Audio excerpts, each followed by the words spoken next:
Ini bukan tentang GNPF ulama, ini bukan tentang PA212, ini bukan tentang FPI saja. Ini gerakan gabungan rakyat yang tertindas, termasuk rakyat-rakyat yang di Malang. Allahu Akbar. Kita akan membersamai siapapun yang aksi, dari elemen manapun yang beraksi, mau dari buruh, mau dari mahasiswa. Tujuan kita sama, lengserkan rezim yang menindas rakyat, lengserkan rezim yang menjadikan APBN untuk membunuh rakyat. Kurang ajar, siap kita lawan, siap kita lawan, siap kita turun lagi. Kita lihat saat ini rakyat Indonesia banyak yang susah, betul? Betul. Hampir 90%, lebih dari 80% rakyat Indonesia adalah umat Nabi Muhammad, saudara. Kalau ada satu saja umat Nabi yang kakinya tertusuk duri, apa kata Nabi? Ini ajidu alamaha. Aku merasakan sakitnya. Bagaimana kalau jutaan kelaparan, saudara? Jangan pikir Allah Subhanahu wa Ta'ala lalai atas kezaliman yang dilakukan, saudara. Allah Subhanahu wa Ta'ala mengundur pada waktu yang tepat. Jangan pikir doa rakyat yang sedang dizalimi tidak dijawab oleh Allah Subhanahu wa Ta'ala. Da'watul mazlum mustajabah. Doanya orang-orang yang dizalimi adalah doa-doa yang mustajab. Bahkan dalam satu riwayat, orang kafir sekalipun, non muslim sekalipun tidak boleh dizalimi. Kalau dizalimi, Allah akan bela, saudara. Betul? Betul. Karenanya nggak sia-sia.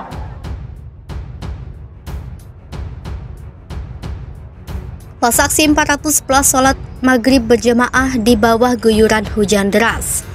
Masa aksi dari organisasi masyarakat Islam yang mengatasnamakan Gerakan Nasional Pembela Rakyat melaksanakan sholat maghrib berjamaah di tengah aksi 411 di Patung Kuda, Jakarta Pusat, Jumat 4 November 2022. Pantauan Kompas.com di lokasi masa aksi melaksanakan sholat maghrib berjamaah di bawah guyuran hujan deras. Masa aksi menggelar sholat maghrib berjamaah menggunakan alas seadanya, bahkan ada yang menggunakan spanduk. Ada juga masa aksi yang melaksanakan sholat maghrib menggunakan jas hujan, namun ada pula yang masih menggunakan pakaian muslim. Setelah sholat wajib, masa aksi kembali melakukan demonstrasi dan melantunkan sholawat dan asmaul husna. Kini masa aksi telah selesai menyampaikan penyampaian pendapat. Masa aksi saat ini mulai berangsur meninggalkan kawasan Patung Kuda. Untuk diketahui, berdasarkan catatan polisi yang menerima izin demonstrasi, aksi 411 diperkirakan diikuti oleh 750 orang. Tuntutannya disampaikan antara lain meminta harga bahan bakar minyak dan bahan pokok diturunkan, serta mendesak keadilan hukum ditegakkan. Masa aksi dari organisasi masyarakat Islam yang mengatasnamakan Gerakan Nasional Pembela Rakyat melaksanakan sholat maghrib berjamaah di tengah aksi 411 di Patung Kuda, Jakarta Pusat, Jumat 4 November 2022. Pantauan Kompas.com di lokasi masa aksi melaksanakan sholat maghrib berjamaah di bawah guyuran hujan deras. Masa aksi menggelar sholat maghrib berjamaah menggunakan alas seadanya, bahkan ada yang menggunakan spanduk. Ada juga masa aksi yang melaksanakan sholat maghrib menggunakan jas hujan, namun ada pula yang masih menggunakan pakaian muslim. Setelah sholat wajib, masa aksi kembali melakukan demonstrasi dan melantunkan sholawat dan asmaul husna. Kini masa aksi telah selesai menyampaikan penyampaian pendapat. Masa aksi saat ini mulai berangsur meninggalkan kawasan Patung Kuda. Untuk diketahui, berdasarkan catatan polisi yang menerima izin demonstrasi, aksi 411 diperkirakan diikuti oleh 750 orang. Tuntutannya disampaikan antara lain meminta harga bahan bakar minyak dan bahan pokok diturunkan, serta mendesak keadilan hukum ditegakkan. Masa aksi 411 sholat maghrib berjamaah di bawah guyuran hujan deras. Masa aksi dari organisasi masyarakat Islam yang mengatasnamakan Gerakan Nasional Pembela Rakyat melaksanakan sholat maghrib berjamaah di tengah aksi 411 di Patung Kuda, Jakarta Pusat, Jumat 4 November 2022. Pantauan Kompas.com di lokasi masa aksi melaksanakan sholat maghrib berjamaah di bawah guyuran hujan deras. Masa aksi menggelar sholat maghrib berjamaah menggunakan alas seadanya, bahkan ada yang menggunakan spanduk. Ada juga masa aksi yang melaksanakan sholat maghrib menggunakan jas hujan, namun ada pula yang masih menggunakan pakaian muslim. Setelah sholat wajib, masa aksi kembali melakukan demonstrasi dan melantunkan sholawat dan asmaul husna. Kini masa aksi telah selesai menyampaikan penyampaian pendapat. Masa aksi saat ini mulai berangsur meninggalkan kawasan Patung Kuda. Untuk diketahui, berdasarkan catatan polisi yang menerima izin demonstrasi, aksi 411 diperkirakan diikuti oleh 750 orang. Tuntutan yang disampaikan antara lain meminta harga bahan bakar minyak dan bahan pokok diturunkan, serta mendesak keadilan hukum ditegakkan. Sidang kasus dugaan ijazah palsu Presiden Jokowi akan kembali digelar pada Selasa 18 Oktober 2022 mendatang. Kuasa hukum Bambang Tri Egy Sujana menantang Presiden Jokowi untuk hadir dalam persidangan dengan membawa ijazah sekolah asli yang dimilikinya. Hal itu diucapkan Egy Sujana saat meminta Jokowi untuk datang ke persidangan dugaan ijazah palsu yang digugat oleh Bambang Tri ke Pengadilan Negeri Jakarta Pusat. Sebab di sidang pada Selasa 18 Oktober 2022, Jokowi selaku tergugat tak hadir ke persidangan. Untuk itu, Egy Sujana meminta Jokowi untuk hadir ke pengadilan pada persidangan selanjutnya, yakni Senin 31 Oktober 2022 mendatang.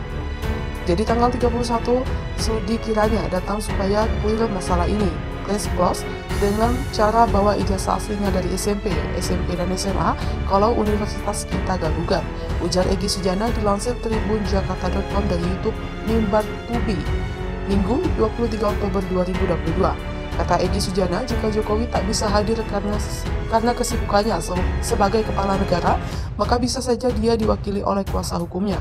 Namun harus ada surat kuasa yang ditandatanganinya secara langsung.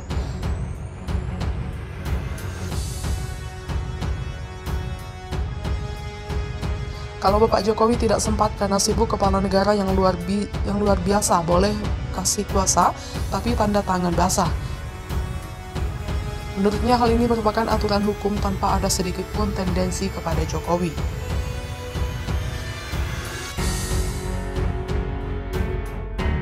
Selain itu, Egy Sujana juga berharap agar kliennya dalam hal ini Bambang Tri diperkenakan hadir ke persidangan, sebab saat ini Bambang Tri tengah ditahan oleh Mabes Polri atas kasus ujaran kebencian dan penistaan agama. Egy Sujana lantas mengutip tentang peraturan Mahkamah Agung nomor 1 tahun 1956. Itu hak properti yang dimiliki Bambang Tri hasil penelitian, survei dia bikin buku itu milik dia. Diketahui Bambang Tri dan Sugi Nur Raharja ditahan Mabes Polri atas laporan polisi nomor LP/B/058/10/2022 Barreskrim Polri tanggal 29 September 2022 dengan pelapor Dodo Baitlawi.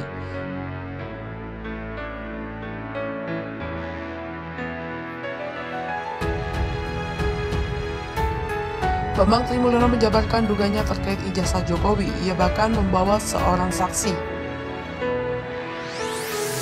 Terhadap Gus Dur dan Bambang disangkakan pasal 156A huruf A KUHP tentang penistaan agama, pasal 45A ayat 2 J pasal 28 ayat 2 Undang-Undang nomor 11 tahun 2008 tentang informasi dan transaksi elektronik tentang ujaran kebencian berdasarkan suku, ras, agama, dan antar golongan.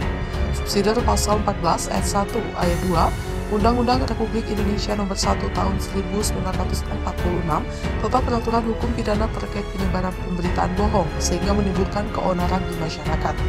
Egy Sujana meminta agar kedua kliennya itu yang disebutnya ditahan di penjara bahwa tanah Mabes Polri bisa ditangguhkan penahanannya. Bambang Tri dituduh ingin bikin kegaduhan. Deputi 5 Kepala Staf Kepresidenan Juri Ardiantoro menilai tuduhan dan gugatan terhadap keaslian ijazah Presiden Jokowi oleh Bambang Tri Mulyono dan pihak-pihak lain sejatinya ingin membuat kegaduhan yang tidak peduli Indonesia tenang. Bahkan sambung dia, mereka juga tidak peduli terhadap usaha-usaha pemerintah di bawah kepemimpinan Presiden Jokowi yang telah berhasil bangkit dari berbagai kesulitan akibat pandemi dan mendapat pengakuan mereka. Juri menyebut isu ijazah palsu Presiden Jokowi sengaja digulirkan oleh Bambang Tri Mulyono dan pihak-pihak lain karena mereka tidak ingin melihat kesuksesan Presiden dalam membawa kemajuan bagi Indonesia. Selain itu, juga sebagai bentuk kekhawatiran terhadap pengaruh Presiden Jokowi pada pemilu 2024. Jokowi mengaku tidak pernah meragukan keaslian ijazah Presiden Joko Widodo, sebab dirinya merupakan pelaku atas proses validasi keabsahan berkas-berkas Presiden Jokowi termasuk ijazah, yakni saat Jokowi mendaftarkan diri sebagai calon gubernur DKI Jakarta tahun 2012 dan sebagai calon presiden tahun 2014. Juli menegaskan dalam dua peristiwa tersebut, KPU sebagai institusi yang menerima dan memeriksa dokumen yang diajukan telah melakukan verifikasi lapangan, termasuk membuka dan